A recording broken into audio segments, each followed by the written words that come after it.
Apakah itu kata ganti nama diri? Kata ganti nama diri ialah perkataan yang digunakan untuk menggantikan nama orang. Ada 3 jenis kata ganti nama diri. Kata ganti nama diri pertama, kata ganti nama diri kedua, dan kata ganti nama diri ketiga. Mari kita lihat contoh-contoh untuk setiap jenis kata ganti nama diri. Kata ganti nama diri pertama digunakan untuk menggantikan nama sendiri ketika bertutur atau bercakap. Sebagai contoh, aku, saya, kita, kami. Pada zaman dahulu, apabila seseorang hendak berbual tentang diri sendiri, mereka akan gunakan hamba. Apabila seseorang berbual tentang diri sendiri ketika bercakap dengan seorang sultan atau raja, mereka akan gunakan patik. Dan seorang raja atau sultan akan menggunakan beta untuk menggantikan nama sendiri. Sebagai contoh dalam ayat, saya suka makan nasi ayam. Kami mahu ke pantai East Coast. Beta mahu berjumpa dengan hang tuah. Patik perlu menghadap sultan. Sekarang kata ganti nama diri kedua pula. Ia digunakan untuk menggantikan nama orang yang diajak bertutur atau bercakap. Sebagai contoh, apabila saya hendak berbual dengan seseorang, saya akan gunakan awak, engkau, kamu, anda, kalian.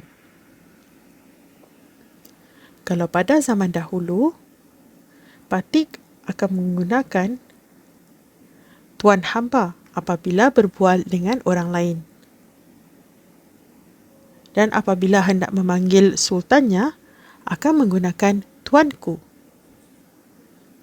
Contoh-contoh dalam ayat, bolehkah saya berkawan dengan awak? Saya mahu ikut kalian ke pantai East Coast. Ampunkan patik, tuanku. Kata ganti nama diri ketiga untuk menggantikan nama orang yang diceritakan tentang halnya. Sebagai contoh, apabila saya berbual dengan seseorang tentang orang yang ketiga, saya akan gunakan dia, beliau, mereka.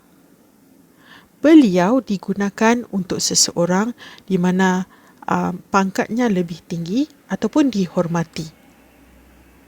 Mereka pula digunakan untuk sekumpulan orang.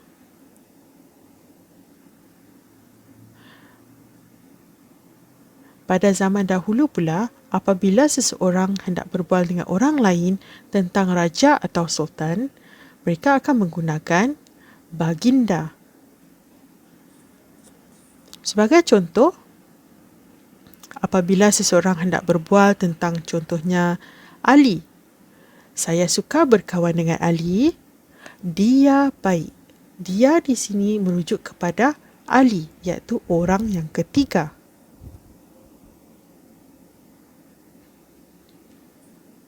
Mari kita ikut mereka ke pantai East Coast.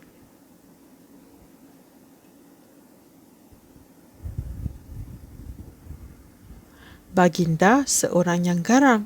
Di sini, dua orang ini berbual tentang raja atau sultan mereka. Oleh itu, mereka gunakan baginda. Mari kita imbas kembali tentang kata ganti nama diri, iaitu perkataan yang digunakan untuk menggantikan nama orang. Kata ganti nama diri pertama digunakan untuk menggantikan nama sendiri ketika bertutur atau bercakap. Kata ganti nama diri kedua pula untuk menggantikan nama orang yang diajak bertutur atau bercakap. Dan kata ganti nama diri ketiga digunakan untuk menggantikan nama orang yang diceritakan halnya. Sekian saja pelajaran untuk hari ini. Sehingga kita ketemu lagi.